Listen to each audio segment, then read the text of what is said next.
Voilà. Bonjour à toutes.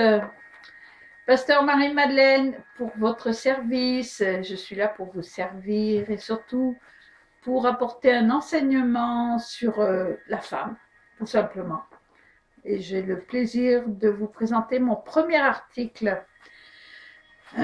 Eh bien, c'est parce que la femme faisait à l'origine partie du corps de l'homme avant d'en être détachée, que tous les deux, hommes et femmes, ont instinctivement la tendance à se retrouver et à s'unir, afin d'être une seule chair, comme la nature l'avait initialement institué.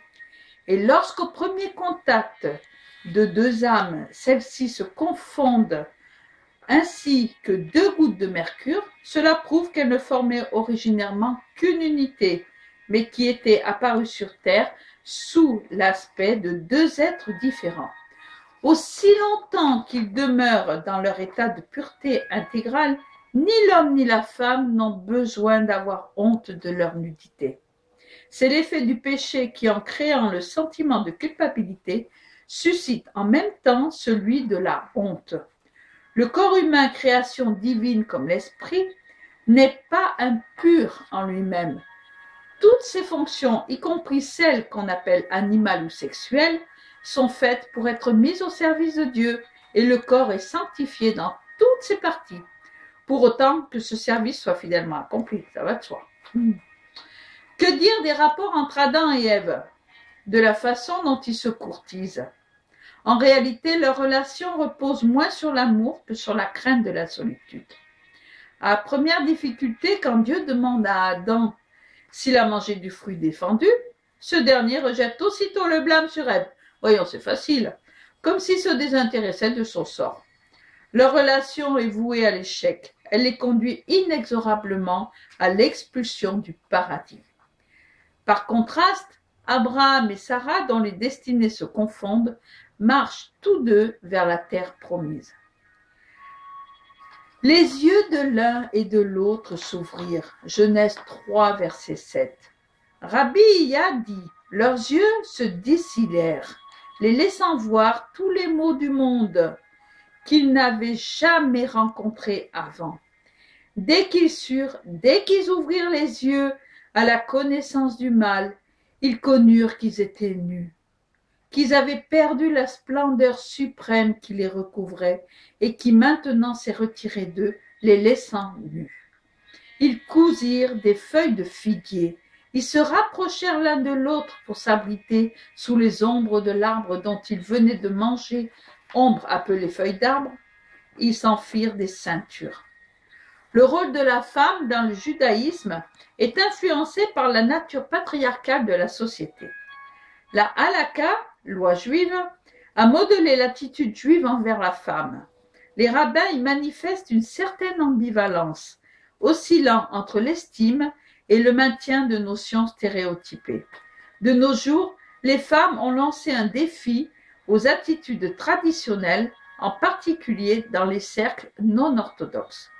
Il existe deux récits bibliques de la création de la femme. Dans le premier, Genèse 1, verset 27, la femme est l'égale de l'homme et tous deux sont créés à l'image de Dieu.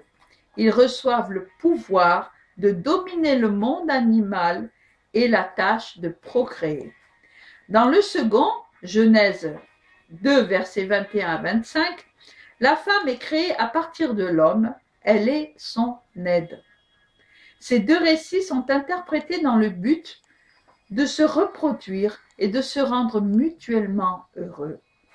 Plus tard, dans le jardin d'Éden, Genèse 3, verset 16, la femme paie sa désobéissance par l'asservissement à l'homme. Ces deux récits sont interprétés dans le but de se reproduire, comme je l'ai expliqué. Dans les temps anciens, les fonctions sociales étaient établies selon le sexe. D'après la prescription biblique, la classe dirigeante de la société israélite, la prêtrise, et, à quelques exceptions près, la monarchie était masculine. Le rôle principal de la femme était la procréation et la tenue d'un foyer.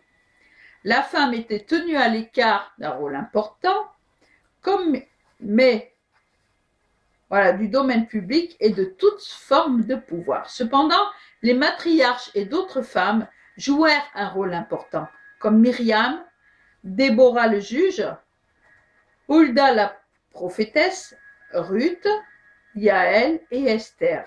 Enfin, Salomé Alexandra qui dirigea le pays à l'époque des Maccabées. Dans le même temps, la femme israélite soumise à la loi biblique vivait mieux que les femmes de culture voisine.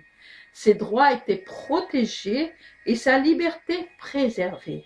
Par exemple, une femme devait être correctement entretenue par son mari. C'est pas le cas de nos jours, on dirait, hein?